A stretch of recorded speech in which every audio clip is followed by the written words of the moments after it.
मैं आपके सामने खड़ा हूं तो मैं गधा नहीं हूं, मानव का शरीर है, वो आपको कैसे पकड़ में आया? क्योंकि आप तुलना करते ही है। मैं जब यहाँ से गुजरा तो आपको पहले से ही मालूम है गधा क्या है, मानव शरीर क्या है। तो तुलना पूर्वक ही आप मुझे मानव शरीर है ऐसा पकड़ पाते हो। तो तुलना हो ही रहा है। मुझे देखते हो तो मेरा मानव शरीर है, मेरा नाम सुरेश है और अभी मैं समरी के लिए उपस्थित हुआ हूँ, इतना आस्वादन हो ही रहा है। आस्वादन का मतलब केवल जीभ से स्वाद लेना नहीं है। हम पांचों इंद्रियों से स्वाद ले ही रहे, निरंतर स्वाद ले रहे। गड़बड़ी क्या है, ये स्वाद में से सुख पाने की चेष्टा करते हैं, इसके अनुरूप हम कुछ न कुछ निर्णय लेते हैं, तो स्वाद लेके ही चयन करते हैं। लगातार स्वाद लेने वाला कार्यक्रम चल ही रहा है, क्योंकि उसके बारे में पहले से कोई चित्र बना हुआ है। अब मैं आपको कहूं कि रसगुल्ला खाओगे कि गुलाब जामुन, आप जवाब दे या ना दे, देखो कितनी चीजें हो गई। जैसे मैंने कहा कि गुलाब जामुन खाओगे कि रसगुल्ला, तो दो व्यंजन और खाना, ये शब्द जो है उस शब्द का आस्वादन हुआ कि नहीं हुआ? ये मेरे मुंह से निकला गया, आवाज का आस्वादन, टोन, वॉल्यूम, पिच, ये सब हो ही रहा है। ये खाने की चीज है और कोई इसका प्रयोग नहीं है। ऐसा कैसे पकड़ में आता है? मैं जब गुलाब जामुन कहता हूं तो ये खाने की चीज है, ये ऐसा कैसे पकड़ में आता है? क्योंकि पहले से आपको मालूम ही है कि गुलाब जामुन जैसी कोई चीज है, चित्रण में पड़ा ही है। तो जब यहां से शब्द आता है तो चित्रण में जो पड़ा है उसके बेस में से ही हमारे अंदर तुलना होती है। जो चित्रण में नहीं है, क्या तुलना करोगे? नाम बोलता हूं, डॉक्टर एपीजे अब्दुल कलाम। यहां कोई इजराइल व्यक्ति को बिठा दे या अफ्रीकन व्यक्ति को बिठा दे जिसको नहीं मालूम, तो उसको यह भी नहीं मालूम पड़ेगा कि यह व्यक्ति का नाम है, कोई प्राणी का नाम है, कोई ऑब्जेक्ट का नाम है, कि कोई खाने की चीज है। पर फिर भी आवाज का आस्वादन तो होगा ना, कि कुछ तो कहा गया है। तो पूरा अस्तित्व निरंतर अपने आप को प्रस्तुत कर ही रहा है, राइट? सब कुछ प्रस्तुत हो ही रहा है। मैं अभी आपके सामने हूं, बोर्ड भी है, ये पंडाल के पीछे वाली दृश्य भी है, ये मेरे भाई भी है, माइक भी है, स्क्रीन भी है, ये सब है कि नहीं? आप मेरे सामने भी देख सकते हो और वहां भी देख सकते हो। मैं वहां बैठे बैठे आपको ऑब्जर्व करता रहता हूं, ताकि मेरी आगे उपयोगी भूमिका क्या हो उसका मुझे पता पड़े। कईयों को ध्यानाकर्षण कराने के लिए मैं उनको ब्रेक में मिलके कहता हूं, क्या आप ऐसा उम्मीद कर सकते हैं मैं यहां से बाहर आऊंगा, मैं यहां से चलूंगा, ऐसी उम्मीद कर सकते हैं? लेकिन स्क्रीन में से बाहर निकलूंगा, ऐसा क्यों? क्योंकि आपके अंदर पहले से इसका चित्रण है ही कि ये एक स्क्रीन है, प्रोजेक्शन हो रहा है, रियल नहीं है ये। रियल ये है, ये इमेज है। अब एक उदाहरण लेके हम इसके ऊपर बात करें। तुलन पूर्वक विश्लेषण होता है। भाई रसगुल्ला खाओगे कि गुलाब जामुन, आपने चयन तो कर लिया, पर देखिए कितनी स्पीड में तुलन हो जाता है। दोनों के कलर डिफरेंट दिख गए। देखो मैं जैसे केवल बोलता ही हूं, पर विश्लेषण कितनी स्पीड में हो रहा है। हाँ जी, बताइए। तो अभी कितने लोग ये बोल सकते हैं कि ये जो हमने बोर्ड पे किया 5 क्रिया, तो ये अपने भीतर हम खाना खाते समय या चर्चा करते समय या अभी कुछ चर्चा किए, इसको हम पकड़ पा रहे हैं? ऐसा कितने लोग हाथ उठा सकते हैं?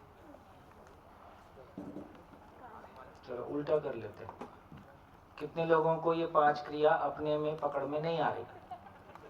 देखा, अपना ही माल है, पकड़ में नहीं आ रहा। मैं ही हूं, किसी दूसरे की बात नहीं हो रही। और जो मेरे अंदर हो रहा है और लगातार हो रहा है, रुक रुक के भी नहीं हो रहा, नॉन स्टॉप है। जीवन की सभी क्रियाएं निरंतर हैं। आस्वादन क्रिया निरंतर है, चयन क्रिया निरंतर है। चलिए फिर से एक बार मैं कोशिश करता हूं और साथ साथ एक बार फिर से पहचानने की कोशिश करते हैं।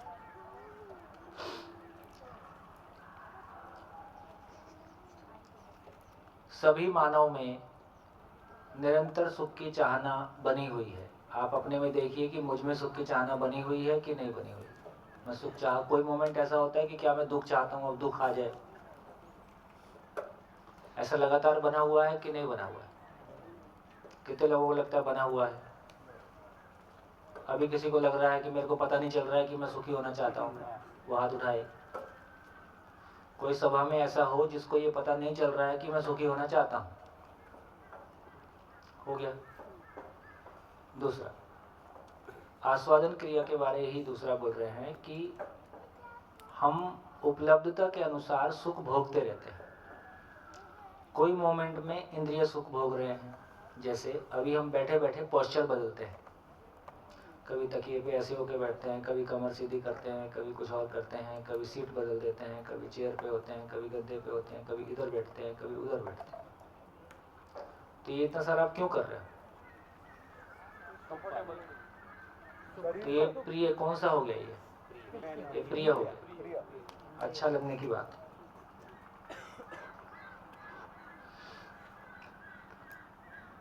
दूसरा, यहाँ हम सब लोग 8 घंटे क्यों बैठ के सुन रहे हैं? क्या कहा जा रहा है? इतना ही कहा जा रहा है कि स्वयं में निर्विरोध हुआ जा सकता है, संबंध में निर्विरोध हुआ जा सकता है। तो स्वयं में निर्विरोध हुआ जा सकता है, ये क्या हो गया? ये लक्ष्य के अर्थ में है। और संबंध में निर्विरोध हुआ जा सकता है, तो बेसिकली ये कह रहे हैं कि जो सुख है वो 3 प्रकार का है, रुचि मूलक, मूल्य मूलक और लक्ष्य मूलक।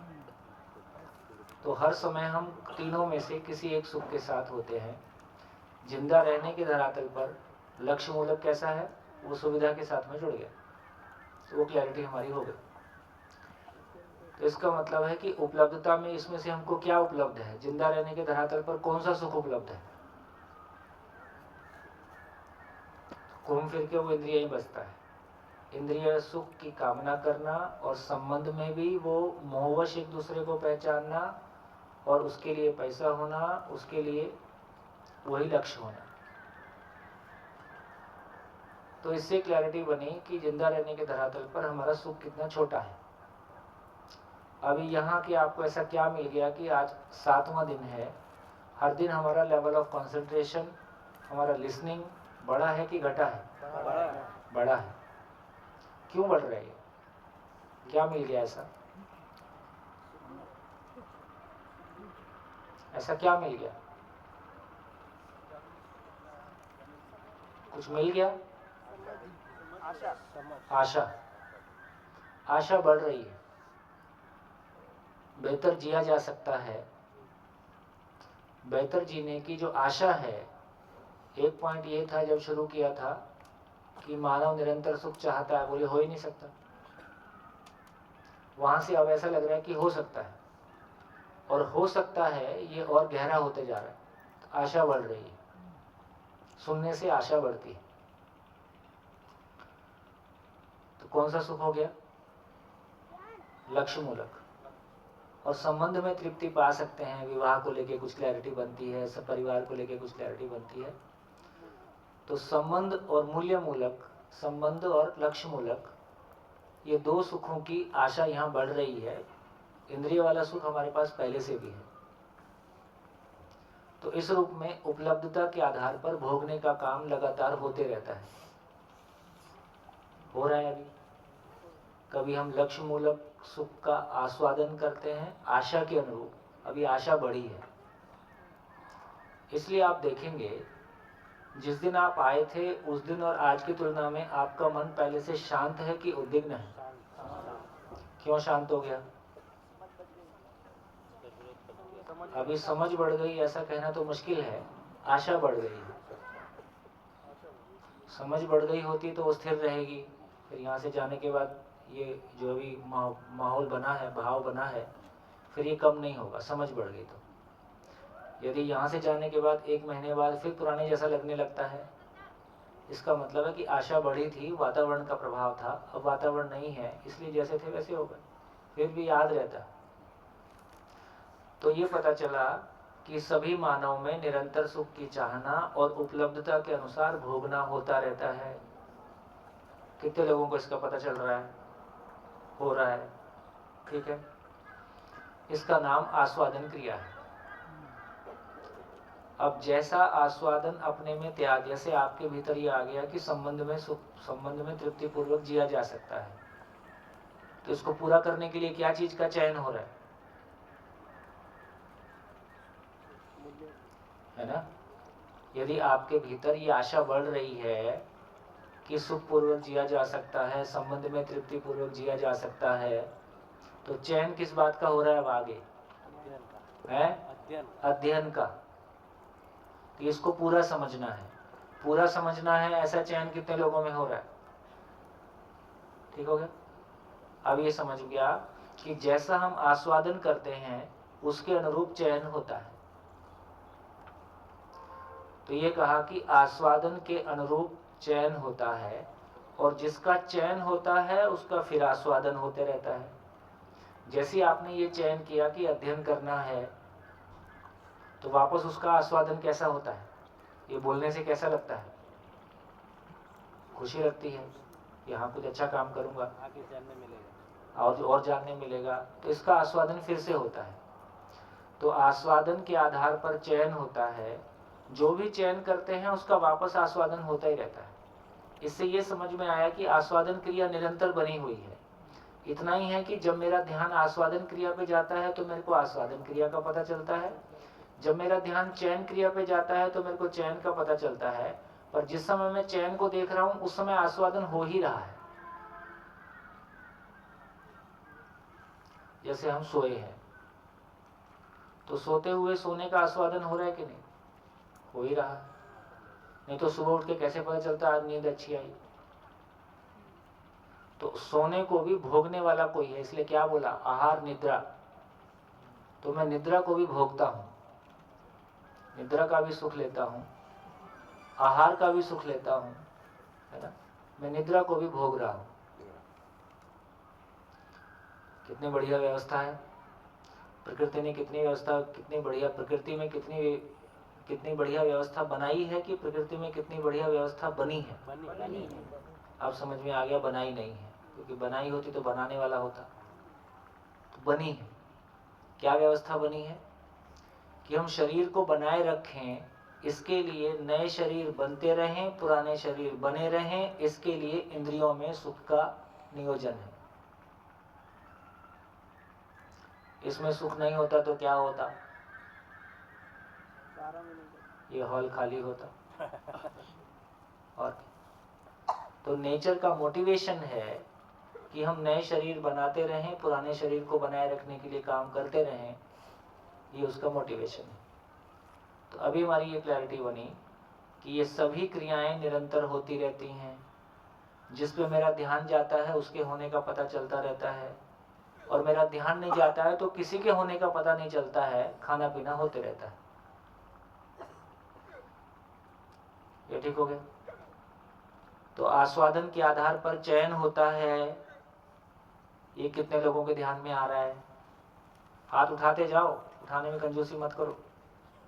और ये 2 लोग को पता नहीं चल रहा, आप तक नहीं पहुंच रहे। प्रिंटेड शर्ट, आप ही को बोल रहा हूं, चल रहा है? सोच रहे हैं। मेरे को तो बोलने की जरूरत नहीं है, आप सोच लोगे। हाँ ठीक है, आपका भी काम है, सोचो आप भी। तो हमारी ये क्लैरिटी बन गई। तो आस्वादन क्रिया, चयन क्रिया की क्लैरिटी हो रही है। अब मैंने ये भी कहा कि आस्वादन क्रिया और चयन क्रिया में किसी चीज को, जब भी मैं कोई आस्वादन करता हूं तो मैं मिनिमम वाला आस्वादन करना चाहता हूं कि मैक्सिमम वाला करना चाहता हूं? मैक्सिमम वाला करना चाहता हूं। तो मैक्सिमम करने के लिए मेरे पास जो भी संभावनाएं हैं उसमें अधिकतम वाले को देखूंगा। जैसे आपको शिविर में आना था, तो शिविर में आना था तो आपके पास और 10 काम थे ही, फिर भी आपने आने को स्वीकार किया। तो या तो किसी का दबाव इतना था कि उसको मना नहीं कर पाए। ऐसे कितने लोग हैं? हाँ भाई, सच्ची सच्ची बात कर ले। पहले दिन था, आप नहीं, पहले दिन तो था ना। तो पहले दिन किसी का दबाव था, उसको हम मना नहीं कर पाए, इसलिए आ गए। अभी भी कितने लोग हैं जो दबाव में हैं?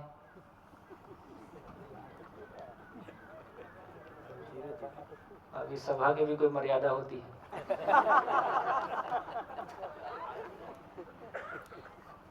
तो यहाँ पहुंचे। तो इससे ये समझ में आया कि जब हम शिविर में आने का निर्णय लिए तो हमारे पास और 4 ऑप्शन भी थे।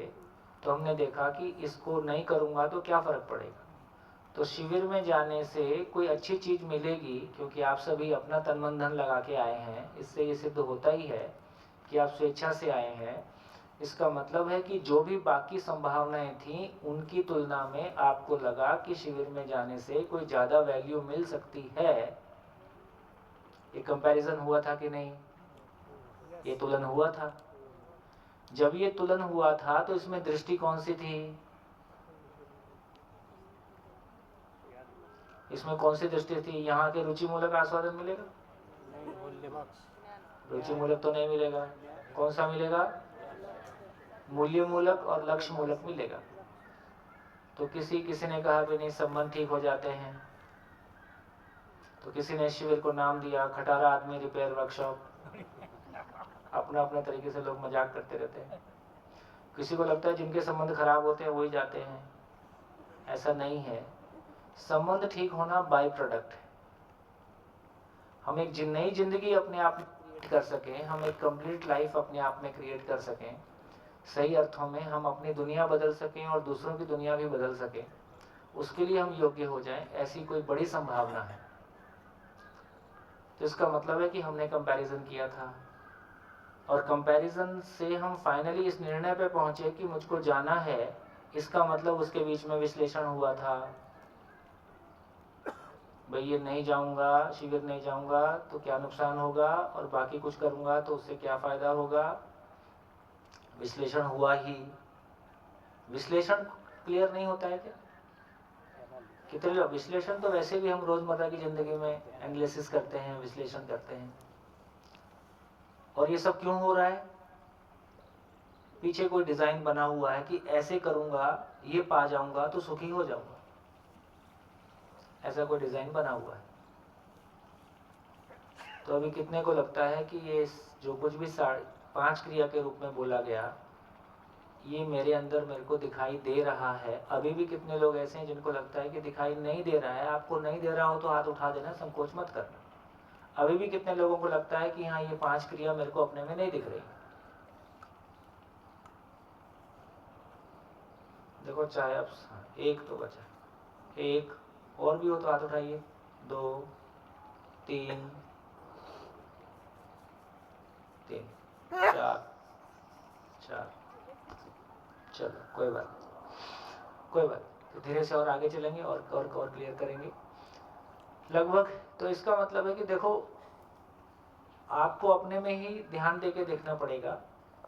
जैसे आप यहाँ बैठे हो, अपने निर्णय से बैठे हो कि जबरदस्ती बैठे हो? अपने निर्णय से बैठे हो। क्यों बैठे हो? जानने के लिए। क्यों बैठे हो? ज्ञान की आशा। अध्ययन किया, ज्ञान की आशा। तो ज्ञान की आशा है मतलब बैठने के लिए चयन हो रखा है। लगातार बैठे हैं, उठ के भाग नहीं रहे हैं, तो आस्वादन उसका हो ही रहा है। क्यों आस्वादन? क्या चीज का आस्वादन हो रहा है? मूल्य मूलक, लक्ष्य मूलक। हॉल में बैठे हैं, उधर रुचि मूलक होता है, किचन की तरफ। वहां जाके देखते हो आज क्या बना है, अरे यार वही कल वाला है ना। तो इसका मतलब है कि अपने में एक बार देख लोगे ना कि हाँ ये हो तो रहा है, तो अपने को भरोसा हो जाएगा कि कोई खास बात नहीं है। चलिए तो आगे चलते हैं।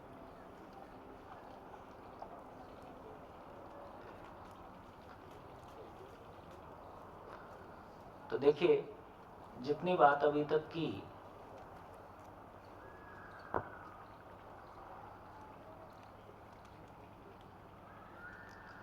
तो अब थोड़ा सा देखें तो ये भी ध्यान में आता है। यदि रोजमर्रा की जिंदगी देखें तो ये 6 में से प्रिय, हित, लाभ, न्याय, धर्म, सत्य, इनमें से हम प्रैक्टिकली कितने को जी पा रहे हैं? प्रैक्टिकली उसको हम ऑपरेट कर रहे हैं।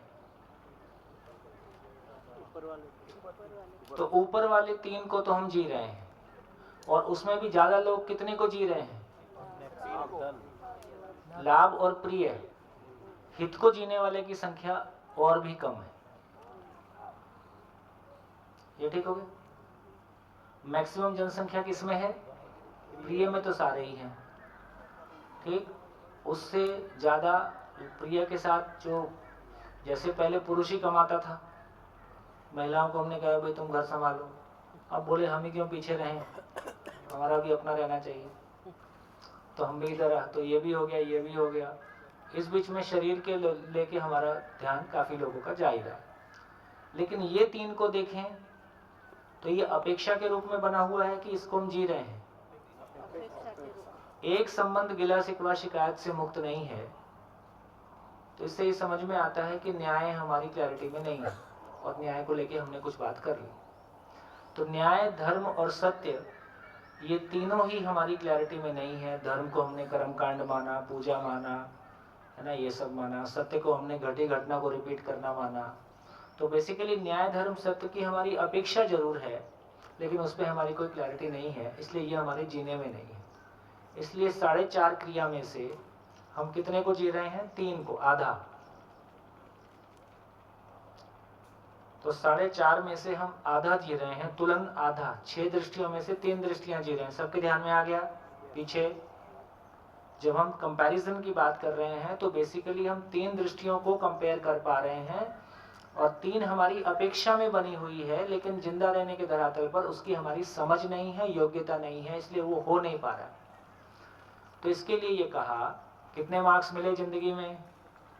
टोटल मार्क्स 10, 10 क्रिया, 10 में से 4.5 क्रिया संचालित होता है। तो जिंदा रहने के धरातल पर 10 में से 4.5 क्रिया संचालित होता है।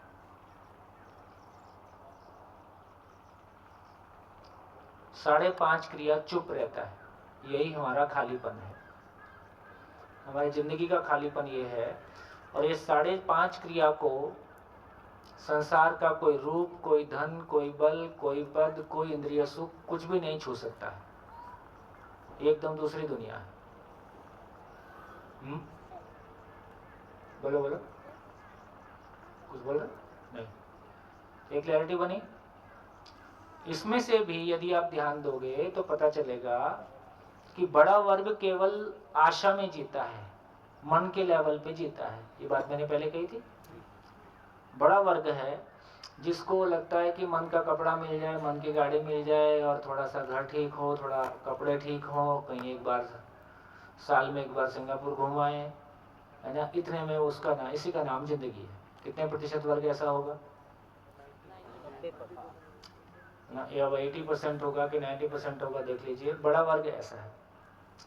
4.5 में भी है तो 4.5, बस 4.5 में भी पावरफुली हम विचार और इच्छा वाला वर्ग अभी अलग है।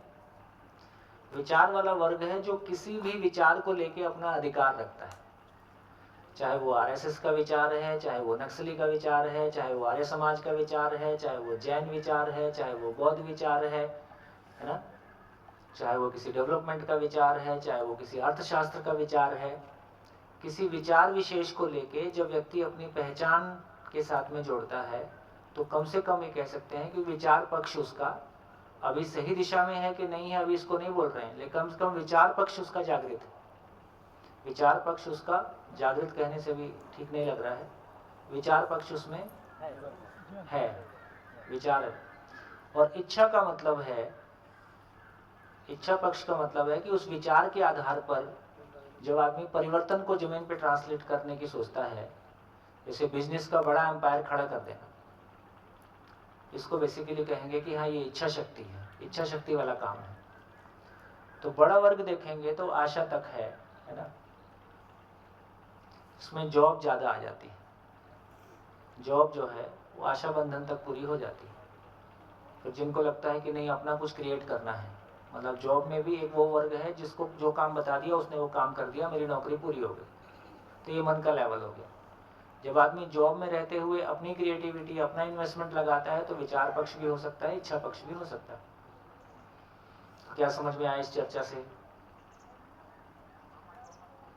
इस चर्चा से क्या समझ में आया?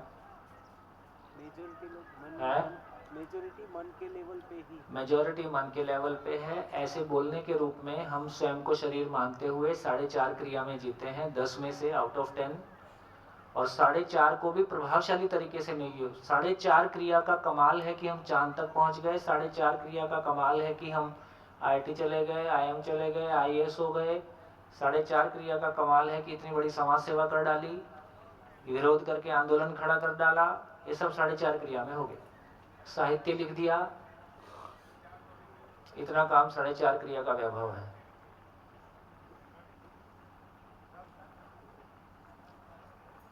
बढ़िया। बट ये माइक।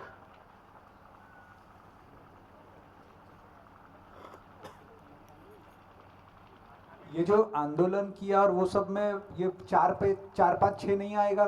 थोड़ा वो कोई किसी 4 5 6 नहीं आएगा। 4 5 6 की अपेक्षा में आंदोलन किया है। हाँ, 4 5 6 की योग्यता नहीं है, अपेक्षा है। अपेक्षा बहुत तीव्र हो सकती है, ओके। लेकिन इसका अधिकार होना अलग बात है। अपेक्षा में, तीव्रता में, जैसे हम लोगों ने क्या किया, हम लोगों ने, मैंने शादी के 2 महीने बाद जॉब से रिजाइन किया, ठीक है, और 2.5 साल के अपने बच्चे को लेके, संयोग से बच्चा ही बैठा, 2.5 साल के बच्चे को लेके बस्तर के जंगल में पहुंच गए। हाथ में एक पैसा नहीं ना। क्या संकल्प, मेरे देश के गांव इतने गरीब नहीं है कि मैं भूखा मरूं, और मैं इतना अनुपयोगी नहीं हूं कि छत और रोटी नहीं मिले। तो गांव का निवासी होकर रहना है, फंडिंग पे नहीं रहना। नो फंडिंग, किसी की फंडिंग नहीं लेनी।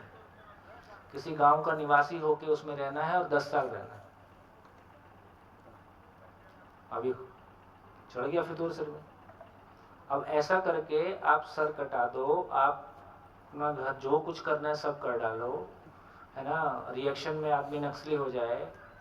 कलाम साहब के साथ एक मीटिंग में, हमारा जलवा देखो कैसा था। राष्ट्रपति भवन में बैठ के कलाम साहब से बात हो रही है।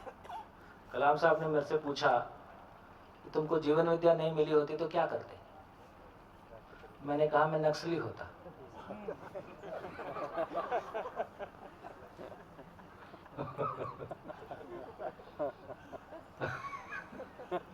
और बढ़िया मुस्कुरा के चुप हो गए, है ना। राष्ट्रपति भवन में कलाम साहब जैसा राष्ट्रपति, ठीक, ऐसा क्वेश्चन किसी ने पूछा ही नहीं था उससे पहले। और अपने मन में एक दौर आया था जब ऐसा लगा कि उठाया जाए AK-47, कुछ तो किया जाए, 10-20 को निपटाया जाए, और क्या कुछ, और तो बाकी कुछ दिख नहीं रहा है। तो नक्सली मन में बैठा हुआ था। तो मैं कहना चाहता हूं कि कुछ भी कर लो, मर दो, मर लो, मार दो, लेकिन यदि क्लैरिटी नहीं है तो ना घर चलता है ना बाहर चलता है। तो हमारी ईमानदारी कितनी भी हो सकती है, उसके लिए हमारा संकल्प कितना भी बड़ा हो सकता है, का फायदा मिलता है। उन सब परिस्थितियों से गुजरने से, अपने भीतर हम जिस दौर से गुजरते हैं, हमारा मन, हम जिस तरह की परिस्थितियों से गुजरते हैं, उससे हमारी कोई मजबूती आ सकती है, उससे हमारा कोई पुण्य अर्जन हो सकता है, लेकिन घटना नहीं बढ़ती, काम नहीं हो रहा है। तो इससे ये समझ में आया कि सारा काम 4.5 क्रिया में, जितना भी फंड रेजिंग करना, जितना भी फंड दुनिया को बांट देना, फ्री में जिंदगी भर पढ़ा देना, है ना, स्कूल खड़े कर देना, हॉस्पिटल खड़े कर देना, कुछ भी कर डालो, उससे आगे नहीं जाता है। कहाँ जाता है? संवेदनशीलता तक जाता है। तो इससे ही क्लैरिटी बनी कि 4.5 क्रिया में काम चल रहा है। अब क्या करें? यहां तक का काम पूरा हो गया, आगे की यात्रा करें। अब आगे की यात्रा कर रहा हूं। एक एक शब्द बहुत क्लियरली आप तक पहुंचेगा, और शब्द के साथ लाइन टू लाइन आप साथ चलेंगे तो एक यात्रा पकड़ में आएगी। अब देखो आगे की यात्रा करते हैं। अब किसी ने आपको शिविर में भेज दिया, आ गए शिविर में, सुनना शुरू किया, तो पहले दिन कैसा लगा था? पहले दिन आप जज करने वाले मोड में ज्यादा थे। देख लेते हैं, ऐसे तो सब बोलते ही हैं, हमको भी तो बहुत कुछ पता ही है ना, या और कुछ। तो पहले दिन हम जज करने वाले मोड में ज्यादा रहते हैं, लेकिन जो कुछ भी हम सुन रहे हैं अर्थ का स्वाद लेते हैं, और अर्थ का स्वाद लेने से, आस्वादन करने से अर्थ का आस्वादन होता है। तो मूल्य मूलक और लक्ष्य मूलक अर्थ का जितना आस्वादन होता है, तो उसका मैं पैरेलल विश्लेषण करता ही हूँ। विश्लेषण का मतलब है लॉजिकल कंसिस्टेंसी देखता रहता हूँ, लॉजिकली ठीक लग रहा है कि नहीं जो कुछ बोला जा रहा है। और तुलन के रूप में न्याय धर्म सत्य की अपेक्षा बनी हुई थी, तो मैं एनडीएस की भाषा, एनडीएस मतलब न्याय धर्म सत्य, मैं एनडीएस का भाषा बोलता हूँ, आप एनडीएस के अर्थ का आस्वादन करते हो, जिसको मैं लॉजिकली आपके सामने विश्लेषण पूर्वक प्रस्तुत करता हूँ, आप उसको विश्लेषण पूर्वक सुनते हो। और तुलन में न्याय धर्म सत्य की अपेक्षा आधा ऑपरेट हो रहा था, आधे की अपेक्षा बनी हुई थी। तो तुलन में, दृष्टि में जो न्याय धर्म सत्य की अपेक्षा पहले से बनी ही हुई थी, वो भरने लगती है। वो भरती है तो चित्रण में जो पहले प्रियहित लाभ का चित्रण बना हुआ था, उसकी जगह में ये चित्रण बदलने लगता है। पहले चित्रण कहां से आ रहा था? पहले चित्रण कहां से आ रहा था? पहले चित्रण आ रहा था सामान से सम्मान की तलाश है और सुविधा से सुख की तलाश है, ऐसा चित्रण आ रहा था। अब कैसा चित्रण आ रहा है? अब एक दूसरा चित्रण आना शुरू हो गया। क्या क्या? समझण से सुख,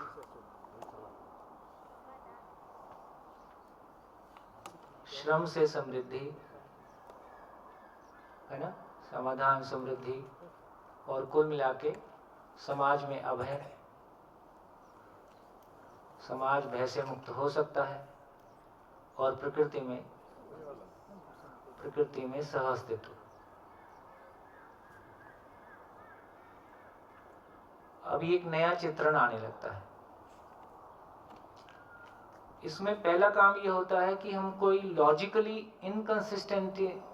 कंसिस्टेंसी नहीं देख पाते हैं, कोई गैप नहीं देख पाते हैं, और हमको ये कहीं से अधूरा भी नहीं लगता है। इससे ज्यादा हम सोच नहीं सकते। बार बार क्या कहा जाता है? इससे ज्यादा, इससे कम में। तो जो पूर्णता है ये हमको छूती है। पहली बार कोई ऐसी चीज सामने आती है जिसमें कि हर जगह हमको ये सेंटेंस सुनने को मिलता रहता है, तो पूर्ण कम अधिक से मुक्त होता है। तो एक जो है जिसको कह रहे हैं कि ठहराव की जगह मिलती है, एक पैर रखने की जगह मिलती है कि हाँ, जहाँ कोई चीज बदलती नहीं है उस जगह में हमको वहीं तो रुक सकते हैं जहाँ कोई चीज बदले ना। नहीं तो ऐसा लगता है कल ये भी बदल जाएगा क्या। तो ये जो नया चित्रण मिलता है, ये इसकी जगह में ये कनेक्शन यहाँ से कट गया और ये कनेक्शन यहाँ जुड़ गया। इसकी तुलना में ये चित्रण कैसा लगता है? बड़ा लगता है। इसकी तुलना में जो अभी तक कर रहा था वो कैसा लगता है? बहुत छोटा हो जाता है। तो इसका मतलब फिर मैं बड़ा हो गया कि छोटा हो गया? मैं अपने आप को बड़ा देखना चाहता हूँ कि छोटा देखना चाहता हूँ? मैं अपने आप को बड़ा ही देखना चाहता हूँ। तो ये चित्रण, चूंकि ये मेरी ओरिजिनलिटी है, चूंकि ये मैं ही हूं, तो ये मेरे को स्वीकार होता है। इसको कोई अस्वीकार कर सके ऐसी ताकत ही मानव के पास नहीं है, क्योंकि ये उसका स्वयं का स्वरूप है, ये उसकी खुद का स्वरूप है, ये उसकी खुद की चीज है। तो ये चित्रण की जगह ये चित्रण छोटा होने लगता है। लेकिन फिर भी जो काम की बात है, पूर्वाग्रह और पूर्वाभ्यास, ये दो चीजें हैं जो पीछा नहीं छोड़ती हैं। पूर्वाग्रह मतलब अभी ये जो मटेरियल आया है मेमोरी में है, वो भी पूरा है कि अधूरा है? अधूरा है।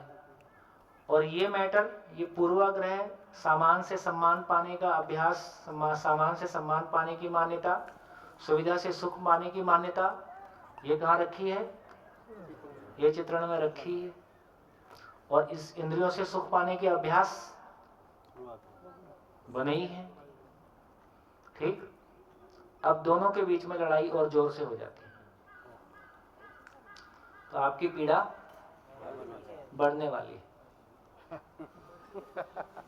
आप पीड़ित हो, इसके लिए शुभकामनाएं। सर्जरी। तो आप खुद ही फिर सर्जरी के मोड में आ जाते हैं, ले आप देख ही लेता हूँ, बहुत हो गया। रैम्बो वाली। जब सही का चुनाव करेंगे तो वापस सही मोड पे आ जाएगा। हाँ, लेकिन बीच बीच में पहले ये द्वंद्व था, लोग बोलते हैं कि शिविर में आके हम कंफ्यूज हो गए। कंफ्यूज नहीं हो गए, कंफ्यूज थे ये भी पता नहीं था।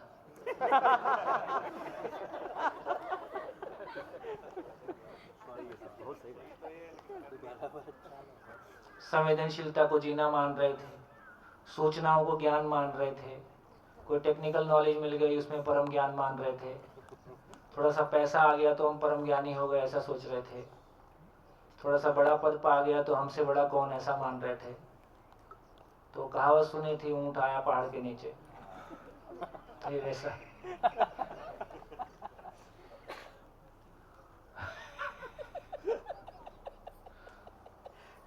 कितना आराम लग रहा है, ना साइंटिस्ट का बोझ है,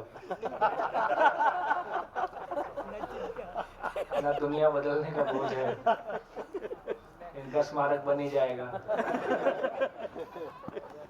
प्रलय की भी चिंता खत्म हो गई। प्रलय की भी चिंता खत्म हो गई। और समातिरेक विषम की ओर, विषमातिरेक सम की ओर। जा यार, क्या हो इसीलिए मिर्ची खा के सो जाने का है, इसीलिए मीठा खा के सो जाने का। इसलिए मीठा खा के सो जाने का। प्रोफेसर साहब सहमत नहीं, थोड़ा कम खा के विचार करने का। थोड़ा कम अपने अपने शरीर के अनुरूप बोल रहे हैं। इससे समझ में आता है कि शरीर कैसे आदमी को चलाता है। थोड़ा कम खा के विचार करने का, ऐसा बोल रहे हैं। तो देखिए, इसको टेक्निकल भाषा में बोलता हूं, टेक्निकल भाषा लिख सकते हैं। गुरु मूल्य वाला है वो, उसमें आ जाएगा फिर वो बड़ा हो गया है। हाँ, वही है।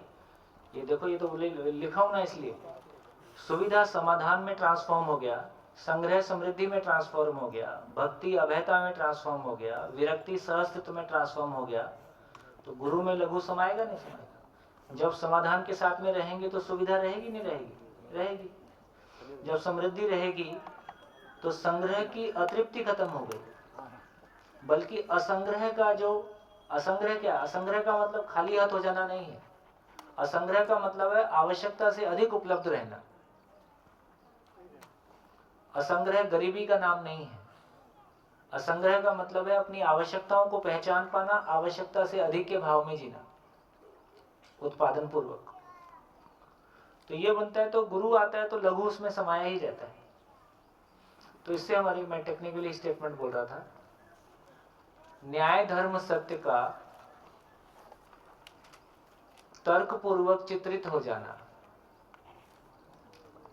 न्याय धर्म सत्य का तर्क पूर्वक चित्रित हो जाना,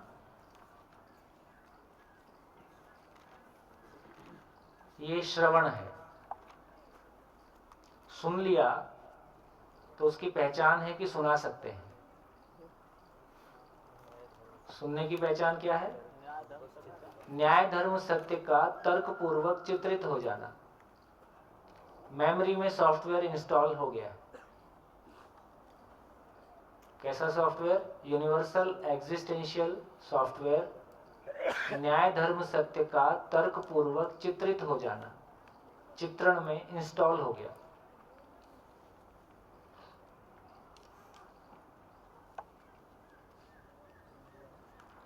इसका मतलब अब सारी बुक्स, सारा दर्शन में जो कुछ भी कहा गया है वो मेरे श्रवण में आ गया है, मैंने सुन लिया है। सुनने का प्रमाण क्या है? कि मैं सुना सकता हूं। तो मिनिमम इस दर्शन को मेमोरी से, इस लेवल से बोला जा सकता है कि तर्क पूर्वक पूरा चित्रित हो गया। यदि तर्क पूर्वक पूरा चित्रित हो गया है तो आप कहीं से भी पूछोगे तो मैं कनेक्शन ढूंढ लेता हूं और आपको बता सकता हूं। लेकिन अब मैंने दूसरा काम शुरू कर दिया है, तो न्याय धर्म सत्य का तर्क पूर्वक चित्रित हो जाना, और उस चित्र, अब एक नया चित्रण बन गया कि नहीं? कौन सा चित्रण बन गया? न्याय धर्म सत्य का चित्रण बन गया। न्याय धर्म सत्य का चित्रण बन गया और प्रिय हित लाभ का चित्रण वहां रखा रहता है, पहले वाला। लेकिन उसका प्रभाव पहले की तुलना में कम रहता है। लेकिन फिर भी उसका बहुत पुराना, कब का, कितने साल का अभ्यास है उसका?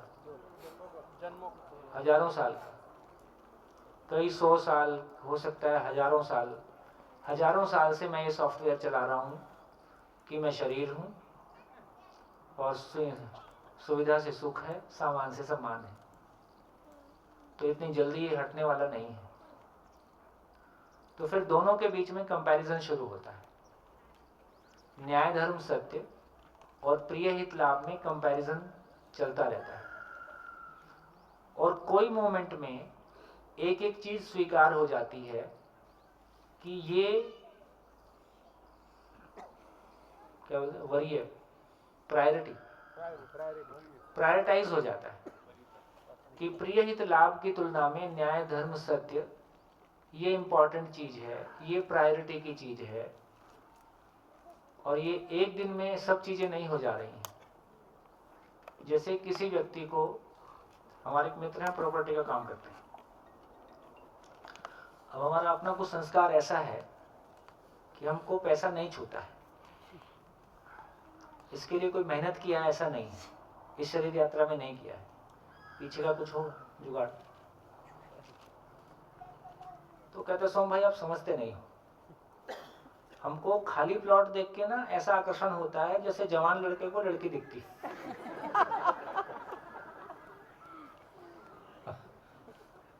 एक से एक रहता। अच्छा, हमको खाली प्लॉट देखने से कुछ पता ही नहीं चलता है, हमको लगता है कि जमीन है किसी की होगी, इससे और क्या होगा, ज्यादा हो सकता है ये होगा भाई जमीन है, बढ़िया जमीन है, खेती भी नहीं कर रहा है, यूज भी नहीं कर रहा है, फिर सोच लेंगे चल भी सरकारी होगी। उसके लिए ये ख्याल कभी नहीं आएगा कि मैं इसको खरीद लूं क्या, मेरे पास जितनी मेरी है वही नहीं संभल रही। हमको लोग बोलते हैं हमको 50 एकड़ जमीन दे देते हैं, मैं यार अपनी नहीं संभल रही, तुम्हारी हम कैसे संभालेंगे, तुम समझो, तुम अपनी संभालो। कई लोग बोले हमारा कॉलेज संभाल लो, भैया कॉलेज तुम शुरू किए थे।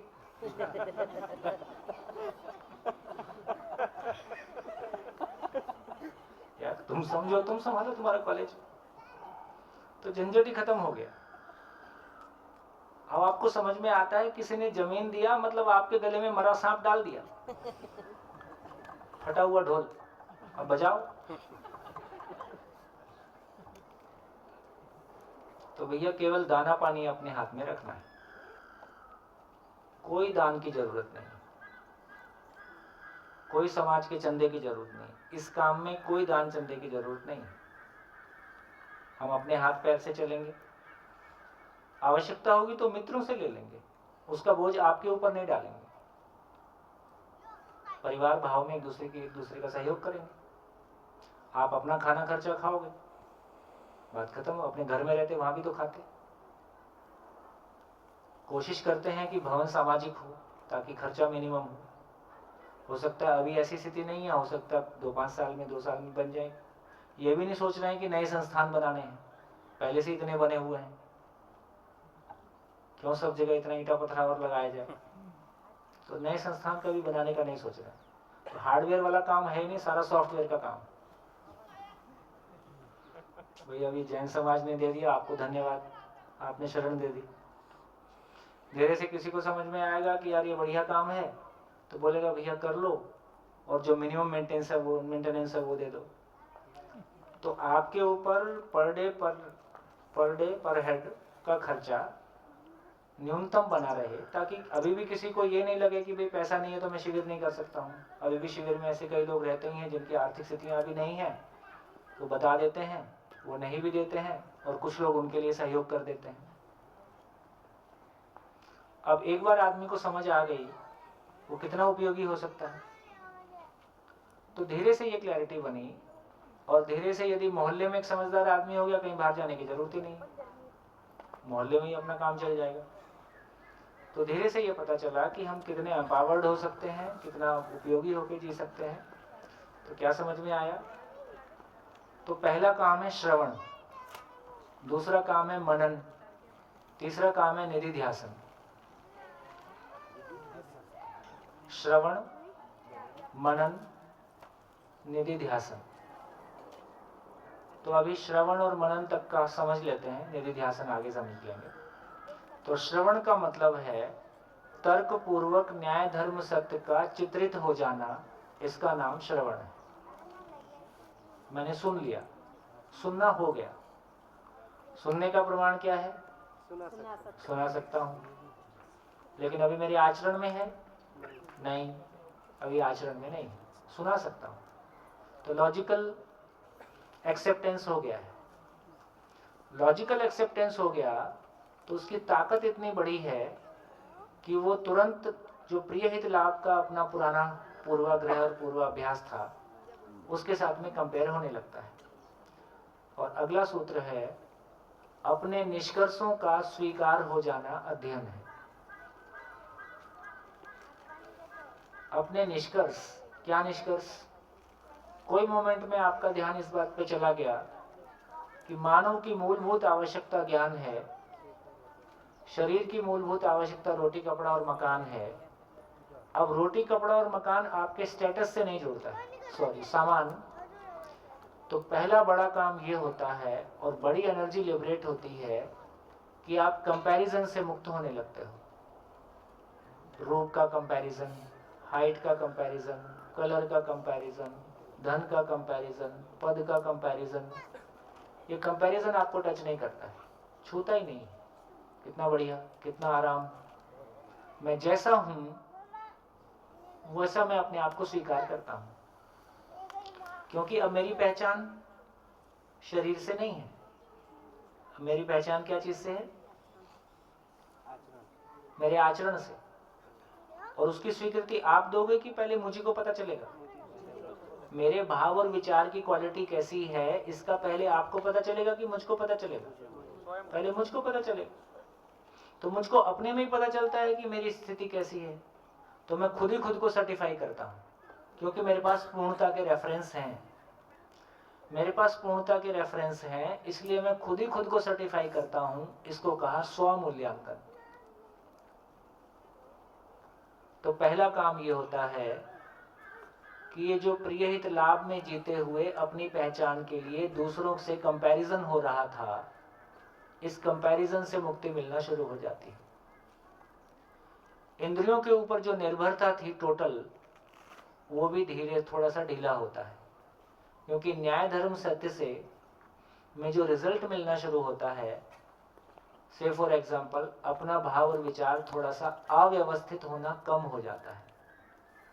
अपने भाव और विचार में जो अव्यवस्था, इतने सारा विचार आने से अपने भाव और विचार में थोड़ी अव्यवस्था, थोड़ा मन शांत है कि नहीं पहले से? ये जो मन में शांति आई, इसको आप ये जो मन में शांति आई इसका आपको पता चलता है कि नहीं? पता चलता है, पता चलता है। और ये जो फील हो रहा है, ये जो हल्कापन फील हो रहा है, इसको मैं चाहूंगा कि नहीं चाहूंगा? प्रिय हित लाभ में जीते हुए ये जो स्ट्रगल थी, कंपैरिजन की स्ट्रगल, इंद्रिय विचार की स्ट्रगल और विचार की वजह से अपने भीतर अपराध बोध की स्ट्रगल, ये अचानक खत्म हो जाएगा ऐसा नहीं है, लेकिन पहले से कम हो जाएगा। पहले किसी के प्रति नेगेटिव विचार, कंपैरिजन होता था और उसके प्रति ईर्ष्या द्वेष का विचार आता था, अब पता चला उसकी फ्रीक्वेंसी कम हो गई है। पहले गुस्सा आता था, अनावश्यक इरिटेशन आता था, अब उसकी फ्रीक्वेंसी कम हो गई है। तो ये जो अपने भीतर नोटिसेबल चेंज आता है, इसका पता आपके वातावरण को भी चलता है, दूसरों को भी पता चलने लगता है कि इसमें कुछ बदल रहा है। तो ये जो हमारे भीतर चेंज आया कि प्रिय हित लाभ के स्थान पर न्याय धर्म सत्य का चित्रित होना, तो न्याय धर्म शब्द हमारी भाषा में आना, ये भाषा में आने से भी हमको कॉन्फिडेंस फील होता है। दूसरा, प्रिय हित लाभ के साथ में कंपैरिजन शुरू होता है तो प्रिय हित लाभ छोटा पड़ जाता है, न्याय धर्म सत्य उसमें बड़ा पड़ता है, भारी पड़ता है। तो हमारा वरीयता, प्रायोरिटी न्याय धर्म सत्य को चला जाता है। न्याय धर्म सत्य को वरीयता जाने से प्रिय हित लाभ का कंपैरिजन और इंद्रियों पे निर्भरता पहले की तुलना में कम होने से जो अपने भीतर हल्कापन और कॉन्फिडेंस आता है, वो हमको ठोस जमीन खड़े होने की देता है। इसका नाम मनन है।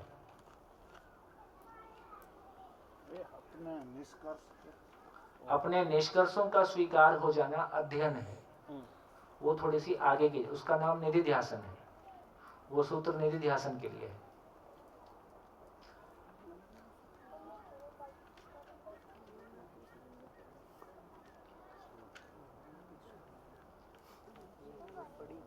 हाँ जी, मनन का मतलब है प्रिय हित लाभ के स्थान पर, उसका बढ़िया सूत्र है, प्रिय हित लाभ के स्थान पर जब न्याय धर्म सत्य रोमांचित करने लगे तो ये जागृति के लक्षण है। अभी हमको नई गाड़ी रोमांचित करती है ना, सिंगापुर जाएंगे ये रोमांचित करता है, तो अभी प्रिय हित लाभ हमको रोमांचित करता है, ये हमने देखा है। जब प्रिय हित लाभ के स्थान पर न्याय धर्म सत्य रोमांचित करने लगे, क्या रोमांचित करने लगे? सुख की निरंतरता जीवन में हो सकती है, संबंध शिकायत मुक्त हो सकते हैं, परिवार अभाव मुक्त हो सकता है, ये पूरा समाज भय मुक्त हो सकता है, ये संसार रहने की बेहतर जगह हो सकती है और मैं इसमें अपनी भूमिका अदा कर सकता हूं। पहले से महत्वाकांक्षा कम हुई कि ज्यादा बड़ी हुई? बहुत बड़ी हो गई। धर्म के ऊपर ये आरोप है कि ये अफीम की गोली है, इससे आदमी की महत्वाकांक्षा कम होती है, वो कम में काम चलाने लगता है, इससे समाज का विकास नहीं होगा। जब मैं जॉब करता था तो मेरे को लगता था 500 रुपए का जंप मिल जाए, उस समय सैलरी कम हुआ करती थी। 91 में हमारी सैलरी 3500 थी, तो उस समय सोचते थे 500 रुपए का जंप मिल जाए तो मजा आ जाए। अभी क्या सोचते हैं? 500 लोगों को मिल जाए तो सरकार किसी की भी हो, शिक्षा विभाग हमारा हो, बस इतना सही सोचते हैं। पूरा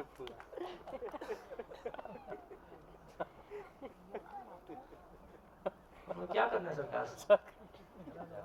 झमेला तुम रखो, काम की चीज हमको दे दो। कैसा? इससे कम चलता नहीं, इससे ज्यादा। इससे कम में चलता नहीं, इससे ज्यादा हो सकता है।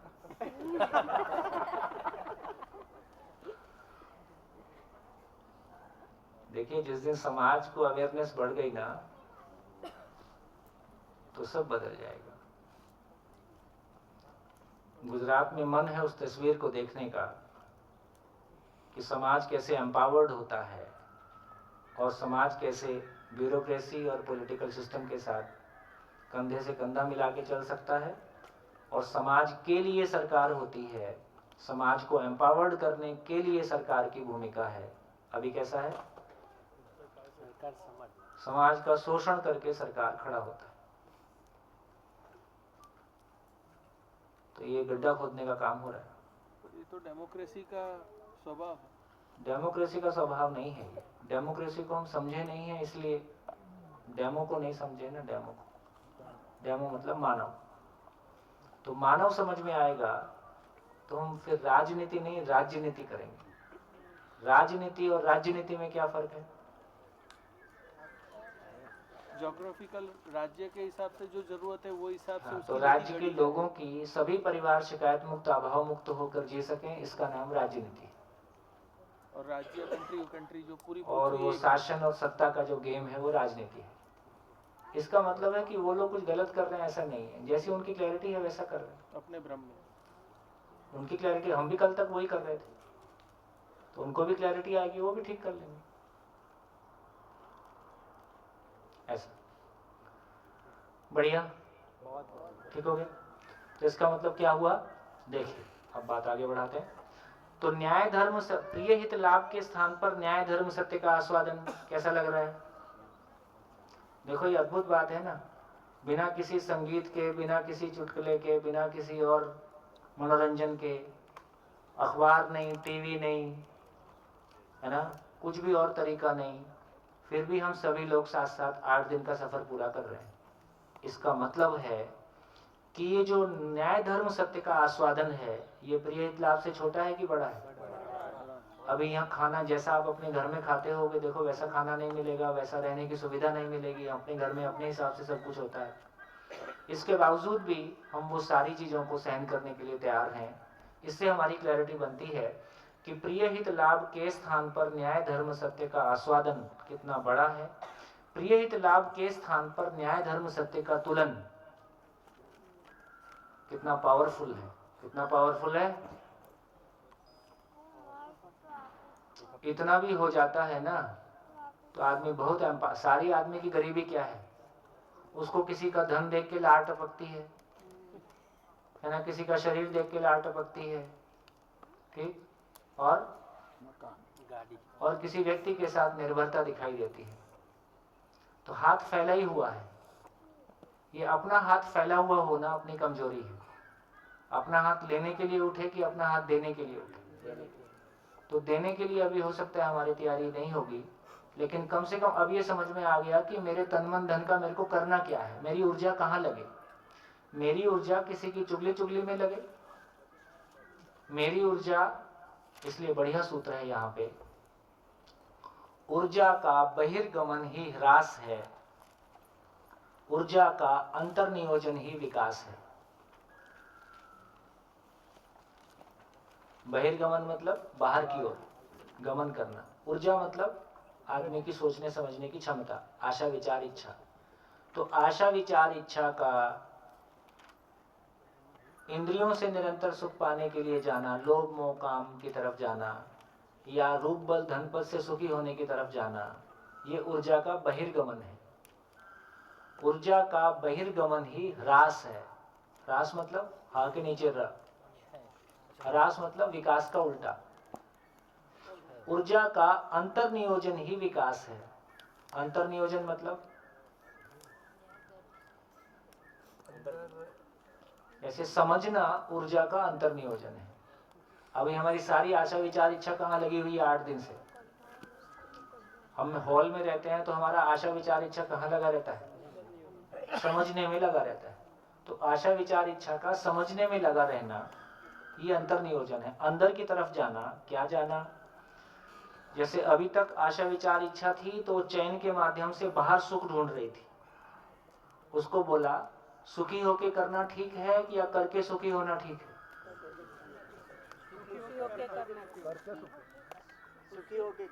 सुखी होके करना।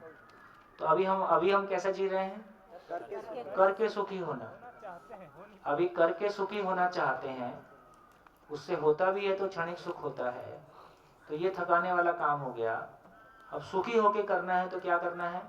सुखी होके करना है तो अब मैं सुन रहा हूँ, जो सुन रहा हूँ उसमें न्याय धर्म सत्य का आस्वादन कर रहा हूँ, न्याय धर्म सत्य का विश्लेषण कर रहा हूँ, न्याय धर्म सत्य का तुलन कर रहा हूँ, न्याय धर्म सत्य का चित्रण कर रहा हूँ।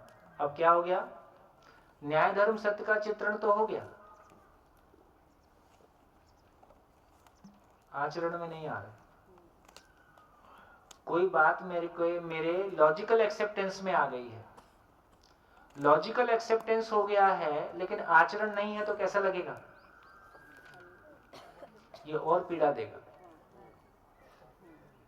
ये बिल्कुल वैसा है, सफेद कपड़ा जब तक काली पैंट शर्ट पहनी थी तो कुछ भी दाग लग जाए कोई प्रॉब्लम नहीं, अब सफेद पैंट शर्ट पहन ली है तो छोटा सा भी दाग दिखाई देता है। एक बार लॉजिकल एक्सेप्टेंस हो गया तो अपने भीतर की छोटी छोटी कमी भी जोर से दिखाई देती है। अपनी अपूर्णता अस्वीकार हो जाती है, क्योंकि पूर्णता का चश्मा चढ़ गया है। पूर्णता का चश्मा चढ़ गया है, अब अपूर्णता जोर से दिखने लगी है। इसलिए क्या आवश्यकता बन गई? अब इसलिए समझना आवश्यकता बन गया। समझना आवश्यकता बन गया तो समझने का मतलब है जो न्याय धर्म सत्य तर्क पूर्वक चित्रित हुआ, तो चित्रित हुआ तो क्या चित्रित हुआ? अर्थ चित्रित हो गया। मेमोरी में क्या रहता है? जैसे अपने चर्चा की थी, शब्द होता है, शब्द से अर्थ होता है, अर्थ से वास्तविकता होती है। मैं आपके सामने शब्द बोलता हूं, शब्द में कोई मीनिंग है और उसका मीनिंग, जिस चीज के बारे में मीनिंग है वो कोई वास्तविकता है। उल्टा करके बोले, कोई वास्तविकता है, उसका कोई मीनिंग है, उसके लिए कोई भाषा है ना? जैसे मुझको पता नहीं है दाबेली क्या होती है, ठीक है, मेरे को नहीं है उसका टेस्ट याद, खाई भी होगी तो मुझको पता नहीं। तो मान लीजिए दाबेली एक शब्द है, लेकिन जब मैं दाबेली बोलता हूं तो आपके मन में, आपके भीतर क्या होता है? चित्रण हो जाता है। और चित्रण होने का प्रमाण है कि यदि आपको वो अच्छी लगती है तो आपकी जीभ, यदि कोई स्वाद वाली चीज है तो जीभ पे पानी आ सकता है। क्या हो गया? अर्थ चित्रित हो गया। लेकिन उससे दाबेली मिल गई क्या? तो वास्तविकता क्या है? दाबेली खाने मिल जाए ये वास्तविकता है। जब तक दाबेली की चर्चा हो रही है तो दाबेली से मिला हुआ जो सुख पूर्व मेरी मेमोरी में है, मैं उसको रिकॉल कर लेता हूं। तो इसका मतलब यह हुआ कि एक शब्द होता है, अर्थ होता है। जैसे जीवन एक शब्द है, तो जीवन का अर्थ हमारे को स्वीकार हुआ। जीवन क्या चीज है? मैं हूं, अक्षय बल शक्ति संपन्न इकाई हूं, निरंतर सुख की चाहना के साथ हूं, समझण से सुखी होता हूं, और बहुत सारी पुंजाकार रूप में शरीर चलाता हूं, और बहुत सारी बातें हमने की हैं। उसी के बारे में 10 क्रिया की बात कर रहे हैं। तो जब मैं जीवन शब्द बोलता हूं, आप जैसे जो लोग शिविर में आ गए, जब मैं उनको जीवन शब्द बोलता हूं तो उनके भीतर क्या चित्रित होता है? उसका मीनिंग पूरा चित्रित हो जाता है।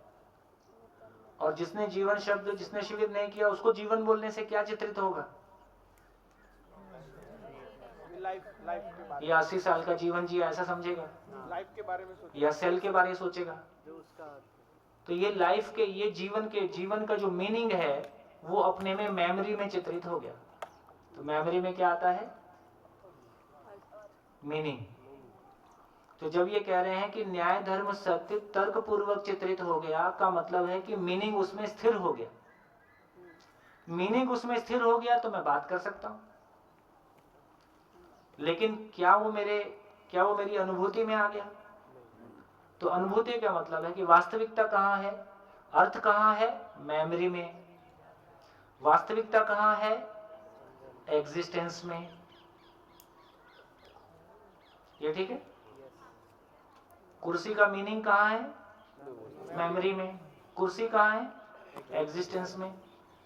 तो इसका मतलब हुआ कि जो न्याय धर्म सत्य का अर्थ मेमोरी में चित्रित हुआ, उसका वास्तविकता के साथ में तदाकार हो जाना, ये वास्तविकता को पहचान लेना। तो न्याय धर्म सत्य का जो अर्थ चित्रित हुआ, उसका, उस अर्थ का वास्तविकता के साथ में तदाकार हो जाना, इसका नाम है साक्षात्कार।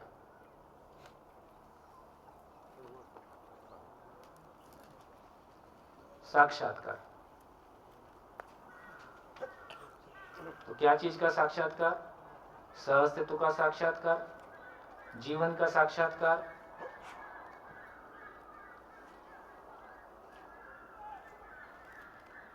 चारों अवस्थाओं के रूप में। तो न्याय धर्म सत्य का साक्षात्कार शॉर्ट में बोला था।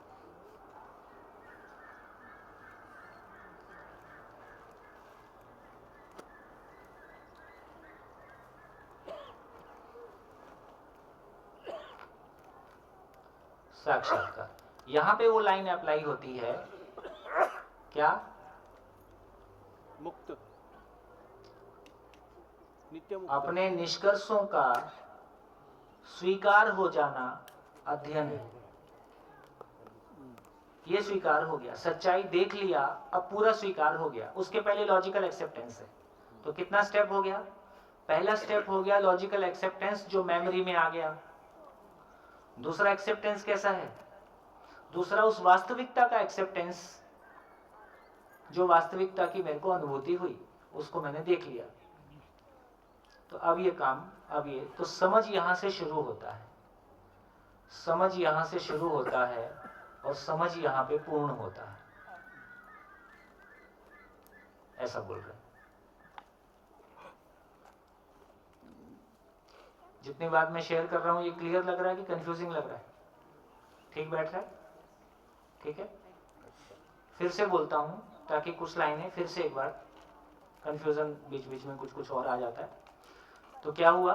अब तक हम कैसी जिंदगी जी रहे थे?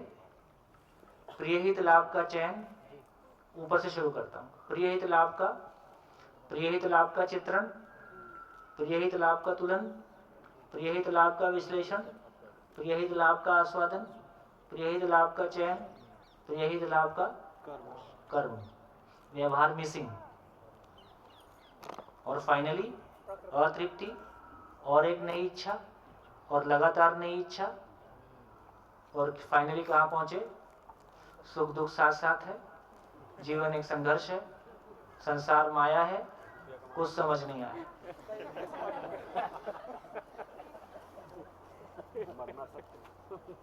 है?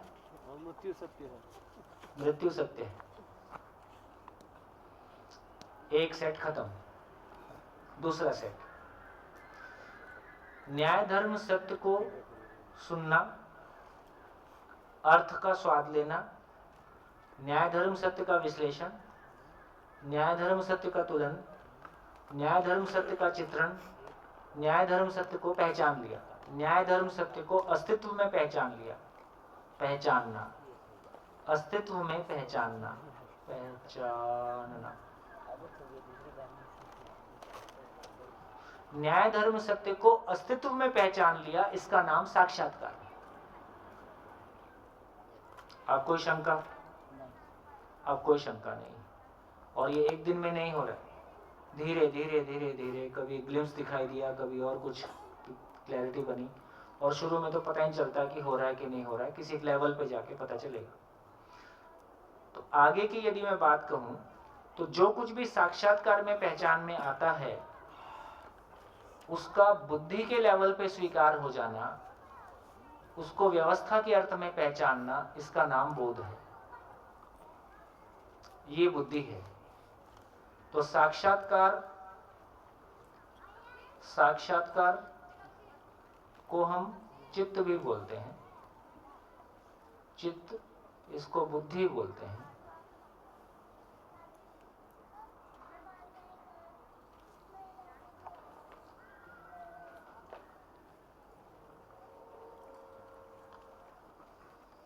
तो जैसा बोध होता है, मैं अभी लिख देता हूं, फिर से एक बार बोल दूंगा, वैसा ही उसके आधार पे जीने का संकल्प। इसको शब्द आपको मिलेगा रितंभरा, या छोटे में बोलना चाहें तो समझ भी बोल लें। आगे अभी और लिखेंगे।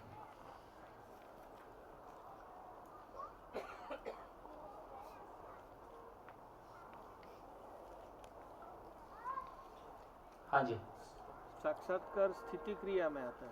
हाँ, ये सारी स्थिति क्रिया है। आस्वादन स्थिति क्रिया है, चयन गति क्रिया है, तुलन स्थिति क्रिया है, तुलन का गति विश्लेषण, बेसिकली इसको ऐसे बोलेंगे, मन का स्थिति क्रिया, मन स्थिति में आस्वादन करता है। मन जब गति करता है तो चयन करता है, उसको हम आशा के रूप में पहचानते हैं। वृत्ति में, बेसिकली वृत्ति में स्थिति में तुलन होता है। तुलन का मतलब दृष्टियां, हमारे कंपैरिजन के आधार। और वृत्ति जब गति करता है तो विश्लेषण करता है, उसको हम विचार के रूप में पहचानते हैं। चित्त में स्थिति में साक्षात्कार है, और गति में जब चित्त गति करता है तो वो चित्रण है। चित्रण जीने की योजना है, उसको हम इच्छा के रूप में पहचानते हैं। बुद्धि में स्थिति में बोध होता है, बुद्धि ही गति पूर्वक संकल्प करता है, इसको हम समझ के रूप में, रितंभरा के रूप में पहचानते हैं। इसका मतलब ये हुआ कि स्वयं को शरीर मानते हुए हमारा आधा हिस्सा ऑपरेट होता है, ऐसा हमने चर्चा किया था।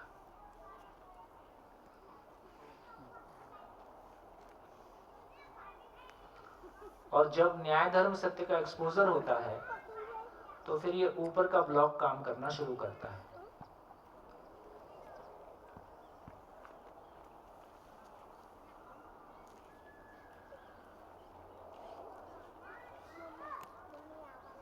फिर से एक बार बोल देता हूं,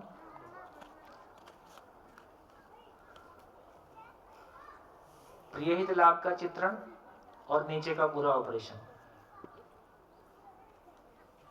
ये चयन न्याय धर्म सत्य के आधार पर हम चयन करते हैं, उसके साथ सत्य का आस्वादन और न्याय धर्म और सत्य का अभी रुक जाइए थोड़ी देर। फिर से एक बार और शॉर्ट में, जब तक स्वयं को शरीर मानते हैं तब तक प्रिय हित लाभ और उसके आधार पे नीचे का ऑपरेशन। ये कितने लोगों को क्लियर हुआ? गुड, एक काम पूरा हो गया, अब एक लाइन में पूरा हो गया। ठीक, अब ये ऐसा जी के तृप्ति होगी कि अतृप्ति होगी? अतृप्ति होगी। और हम कोई चीज की तलाश में रहते ही हैं। किसी को लगता है जॉब चेंज कर दूं, किसी को लगता है समाज सेवा कर दूं, किसी को लगता है अध्यात्म में चला जाऊं, किसी को लगता है राजनीति में चला जाऊं, ध्यान कर लूं, कहीं ना कहीं किसी विकल्प की हमको तलाश, और किसी को लगता है अब आराम करूंगा, बहुत हो गया। ठीक, लेकिन कुल मिला के अतृप्ति की सूचना है। अब हमको जीने, न्याय धर्म सत्य मतलब जीने का स्वरूप, न्याय मतलब मानव का मानव के साथ जीने का स्वरूप, परिवार का समाज के साथ जीने का स्वरूप, और चारों अवस्थाओं में संतुलन का स्वरूप। तो फाइनली ये जीने का स्वरूप। तो न्याय धर्म सत्य का चयन हुआ, सुनना शुरू किया, आस्वादन हुआ, न्याय धर्म सत्य का विश्लेषण हुआ, और जब कंपैरिजन हुआ तो प्रिय हित लाभ पे भारी पड़ा, भारी पड़ने के आधार पे चित्रित हो गया। भारी नहीं पड़ेगा तो चित्रित होगा? यदि लॉजिकली हमको भारी नहीं पड़ेगा तो एक्सेप्ट ही नहीं होगा, लॉजिकली ही क्रॉस नहीं करेगा। लॉजिकल एक्सेप्टेंस हो गया तो न्याय धर्म सत्य का अर्थ मेमोरी में स्टोर हो गया, लोड हो गया। मतलब सुनने का काम हो गया। जब सुनने का काम हो गया तो पैरेलल जो पूर्वाभ्यास और पूर्वाग्रह हैं उनके साथ में जूझना चलता रहता है।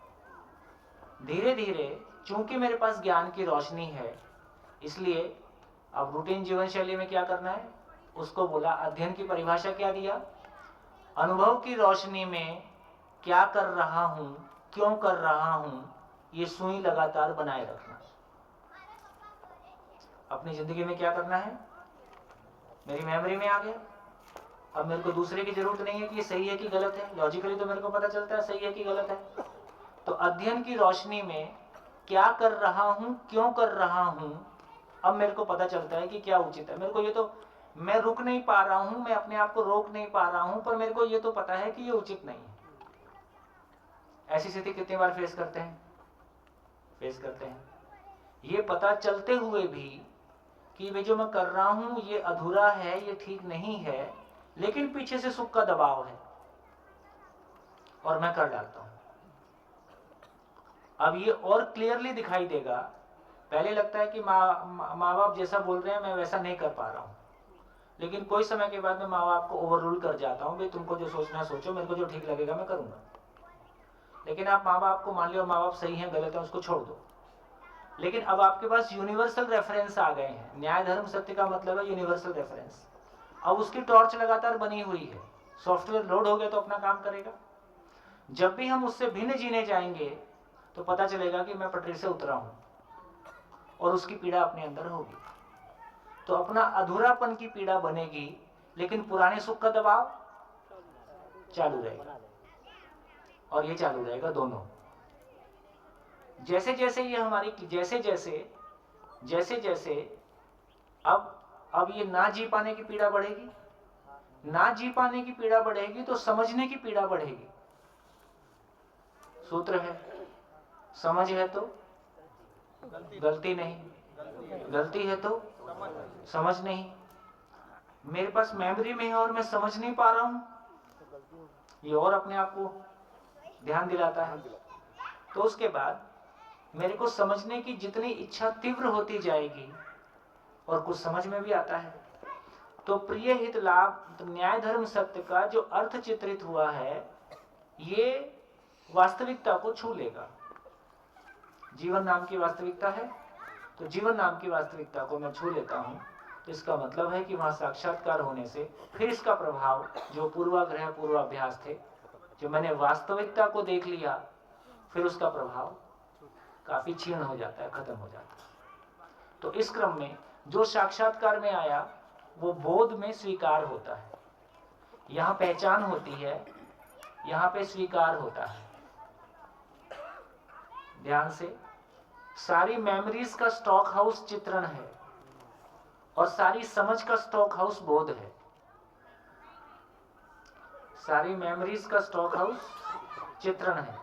जितने भी एक्सपीरियंस मैंने लिए हैं, खट्टा मीठा सुख दुख, जो कुछ भी मैंने पाया है, सब मेमोरी के रूप में चित्रण में बना रहता है। और जितनी भी समझ मेरे पास आई, जिसको मैंने साक्षात्कार में पहचाना, वो बोध में स्टोर हो जाता है।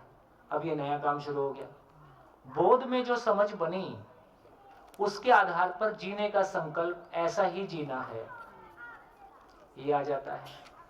अब तक देखो, अब ध्यान से, अभी तक मेमोरी कहां से पहले हमारा चित्रण कहां से संचालित था? प्रिय हित लाभ से। फिर चित्रण की क्वालिटी कैसे बदली? न्याय धर्म सत्य की मेमोरी आ गई और प्रिय हित लाभ का पूर्वाभ्यास और पूर्वाग्रह दोनों है। एक चेंज आया। फिर तीसरा चेंज आया कि जो मीनिंग अपने को चित्रण में क्लियर हुआ है, उसकी वास्तविकता को मैंने अस्तित्व में पहचान लिया। और उसकी वास्तविकता को पहचान लिया तो बोध और संकल्प, तो अब तक ये बाहर से ऑपरेट हो रहा था, अब बोध के अनुसार जीने का संकल्प, संकल्प के अनुसार वास्तविकता की पहचान, वास्तविकता की पहचान के साथ चित्रण, और अब ये यहां से नियंत्रित हो गया। अब चित्रण कहां से नियंत्रित था? जिंदा रहने के धरातल पर बाहर से, पड़ोसी से। पड़ोसी नियंत्रित कर रहा था। अब कहां से नियंत्रित हो रहा है? अब ये साक्षात्कार से नियंत्रित हो रहा है। उस वास्तविकता को मैंने देखा है, साक्षात्कार से नियंत्रित हो रहा है। तो अब चित्रण कैसा होगा? अब घर क्यों चाहिए? रहने के लिए कि पड़ोसी को चमकाने के लिए? अब घर रहने के लिए। संबंध का पर्पस क्या है? संबंध किस अर्थ में है? इंद्रिय भोग के लिए, शरीर की आवश्यकता पूर्ति करने के लिए, या जीवन की आवश्यकता पूर्ति करने के लिए? जीवन की आवश्यकता पूर्ति करने के साथ साथ शरीर की आवश्यकता पूर्ति संयत विधि से होती ही है। तो हर चीज, अब हर चित्रण, इसका नाम स्वनियंत्रण वाला। अब ये स्वनियंत्रण की ओर गाड़ी जाने लगी। ऐसा जीने से अब तुलन कैसा होगा? ऐसा जीने से देखो, अब पहले 2 मिनट पहले वाला लौट के आते हैं, पड़ोसी वाला। 1 मिनट पीछे चलते हैं। सामान से सम्मान, सुविधा से सुख। अब ऐसी इच्छा के आधार पर, ऐसी इच्छा के पूरी होने की संभावना लगेगी या उसमें गैप लगेगा? खुद में ही लगता है कि ये इच्छा सही है कि नहीं है। तो सामान से सम्मान की तलाश, सुविधा से सुख की तलाश वाली जब भी इच्छा होगी, ये इच्छा के लेवल पे ही या तो पूरा ना होने की संभावना, या अपने में इच्छा में ही कुछ गैप नजर आता है। तो इच्छा के लेवल पे जो गैप है, इसका नाम असंतोष है। फिर भी इच्छा का दबाव है, सुख का दबाव है, तो उसका तुलन होगा। तुलन होगा तो कौन सी दृष्टि से होगा? प्रिय और लाभ दृष्टि से होगा, मान लीजिए। फिर भी न्याय धर्मशाली वाली जो अपेक्षा बनी हुई है, वो गैप दिखाई देगा ही। फिर उसका विश्लेषण होगा, उसका आस्वादन होगा, और मान लीजिए उसका चयन होगा। तो ये जो विश्लेषण होगा, विश्लेषण में आप कोई काम करने जाते हैं और वाइफ बोल देती है इसकी क्या जरूरत है, या आपका ही एक दूसरा मन बोल रहा होता है कि इसकी क्या जरूरत है। कितने लोगों ने ये सुना है कि मेरा एक मन ये कहता है, मेरा एक मन ये कहता है, मेरा दिल ये कहता है, मेरा दिमाग ये कहता है। कहाँ होता है ये? ना दिल कुछ कहता है, बेचारा ब्लड पंप करने के सिवाय कुछ नहीं किया, बहुत गाली खाया। दिल तो पागल है ना, आवारा है। वो जिंदगी भर सिंसियरली अपना काम किया है और सबसे ज्यादा गाली दिल खाया है।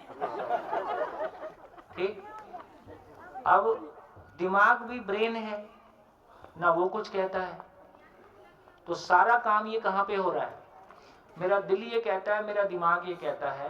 तो जब आप दिल शब्द को लेके आते हो, तब इसका मतलब है न्याय धर्म सत्य की दृष्टि की अपेक्षा बोल रही है, तुलन बोल रहा है। और जब दिमाग बोलते हो तो प्रिय हित लाभ बोल रहा है। दिमाग से काम लो। बिजनेस करना है तो फिर लाभ दृष्टि चाहिए, और दिल बोल रहा है तो प्रिय हित लाभ, न्याय धर्म सत्य की अपेक्षा बोल रही है। तो बेसिकली अपनी ही अपेक्षाएं। मेरा एक मन कह रहा है कि ये वाला कपड़ा ले लूं, दूसरा मन करता है कि ये वाला कपड़ा ले लूं। अब कौन बोल रहे हैं? तो प्रिय दृष्टि में ही दो चीजें पसंद, दो चीजें साथ चल रही हैं। तो कितने कॉम्बिनेशन बन सकते हैं? अनंत कॉम्बिनेशन बन जाएंगे यहाँ पे, क्योंकि आपकी 5 इंद्रियों में से कौन सा इंद्रिय आपको 2 इंद्रियां एक साथ बोल दें? कौन सी दृष्टि में से शरीर की? आपने कपड़ा ले लिया, शरीर ही दृष्टि बोल रही है शरीर के लिए ठीक नहीं है, वो बोल रही है सस्ता तो है, लाभ दृष्टि बोल रही है। बोले दामाद जी के लिए लेना है, एक ही बार तो लेना है, तो बहुत झंझट। आप किसी के लिए कपड़ा पसंद करके लेके आए, कहता मेरे को तो पसंद नहीं है। तो इसका मतलब है कि ये जो दिल दिमाग अलग अलग बोलते हैं, वो दृष्टियां ही अलग अलग बोल रही हैं। एक साथ 2 दृष्टियां आपस में टकरा रही हैं और हम निर्णय नहीं ले पा रहे हैं, तो उस स्थिति में हम बोलते हैं कि दिल ऐसा बोलता है, दिमाग ऐसा बोलता है। फाइनली ऐसे भ्रमित चित्रण के आधार पर विश्लेषण कैसा होगा? भ्रमित होगा। तो विश्लेषण में जो कन्फ्लिक्ट है उसका नाम अशांति है। ऐसे कन्फ्लिक्ट वाले विश्लेषण के आधार पर जब चयन होगा तो कैसा होगा? सुख की आशा बनी रहेगी या आशा निराशा में झूलेगा? तो कभी सुख कभी दुख, तो आशा निराशा दोनों चलेगी। और ऐसे चयन के आधार पर जब जीने जाएंगे तो फाइनली तृप्ति आएगी कि अतृप्ति आएगी? और कभी क्षणिक तृप्ति और अतृप्ति में बदलता रहेगा। तो इसी को कहा जीते जी नर्क। कहां पहुंचे? नर्क में। नर्क में रहना कि बाहर निकलना है? बाहर निकलना है। तो पता चला कि ये सारा काम कहां से शुरू हुआ? सारा काम कहां से शुरू हुआ? भ्रमित इच्छा से, चित्रण से। तो क्या करें? चित्रण को ठीक करें। चित्रण को ठीक करने के लिए क्या किया? न्याय धर्म सत्य की दृष्टि। पहला पॉइंट, पहली ट्रांसफॉर्मेशन क्या है? प्रिय हित लाभ के चित्रण के स्थान पर न्याय धर्म सत्य के चित्रण को स्थापित करना। इसके बावजूद पुराना चलता ही रहता है। दोनों के बीच में जब गैप दिखाई देता है और हमारे आचरण में नहीं आता है तो उसकी पीड़ा होती है। उसकी पीड़ा होती है तो उसको समझने की इच्छा तीव्र होती है। तो सुनना भी कई प्रकार से होता है। सुनने की क्वालिटी कैसी होती है उसको देखिए। एक लेवल का सुनना होता है सामने वाले को जांचने के लिए। वो सुन नहीं रहा है, वो केवल आपको जांच रहा है कि आप कैसा बोलते हो, आप में कुछ दमखम है कि नहीं है। एक लेवल का सुनना ऐसा है। उससे अगले लेवल का सुनना कैसा है? कंटेंट सही है, दूसरे को सुनाने के काम आएगा। तो आप पहले से ट्रेनर हो। गुजरात में एक पत्थर उछालो, बहुत संभावना है किसी स्पीकर के सर पे पड़ेगा। नहीं? सब बोलते हैं भाई। तो उसको लगेगा कि इसको बोल के तो और मैं अपना बोलना बेहतर कर सकता हूँ, और मोटी फीस मिलेगी। तो ऐसा भी सुन सकते हैं। और कैसे सुन सकते हैं? समाज में पद मिल जाएगा ऐसा बोलने से। क्या? समाज में पद, ऐसा बोलने से समाज में प्रतिष्ठा मिलेगा, यश मिलेगा, सत्य बोल रहा हूँ। दूसरे पे डोमिनेट करने के काम आएगा, प्रभाव बनाने के काम आएगा। तो ये सब तुलन विश्लेषण में ही नहीं आ गया। हाँ वही नहीं, इतनी तरह से हम सुनते हैं ऐसा बोल रहा हूँ। एक्चुअल सुनना कैसा है? कोई पॉइंट पे आता है कि समझने के लिए जीना है, समझने के लिए सुनना है। कोई पॉइंट पे आता है जीने के लिए सुनना है। जब मैं जीना चाहता हूं तब उसका नाम जिज्ञासा है। जीने के अर्थ में जिज्ञासा है। तो जब मैं उसको जीना चाहता हूं तब समझ में भी आता है। तो कोई पॉइंट पे आता है कि हाँ, जीना मेरी प्रायोरिटी है, मेरे भाव और विचार की क्वालिटी, मेरे कार्य और व्यवहार की क्वालिटी, इसमें कोई कमी नहीं रहे, ये मेरे सुख का आधार है। मेरी स्टेट ऑफ माइंड मेरे सुख का आधार है, मेरे भाव और विचार की क्वालिटी मेरे सुख का आधार है। तब मैं जीने के लिए समझता हूं, जीने के लिए समझता हूं। तो जो मेरा अर्थ मेरे पास है, जो मेरे बोलने में था अभी तक, तो उस वो वास्तविकता को मैं पहचान लेता हूं। वास्तविकता को पहचान लेता हूं। तो पहचानना, सच्चाई को, न्याय धर्म सत्य की पहचान। कितने लोगों को क्लैरिटी हो रही है न्याय धर्म सत्य की? ये काम की बात है। न्याय धर्म सत्य अपने में सोचो कि सोच न्याय धर्म सत्य। न्याय बोलने से मेरे भीतर क्या आया? न्याय बोलने से क्या आया?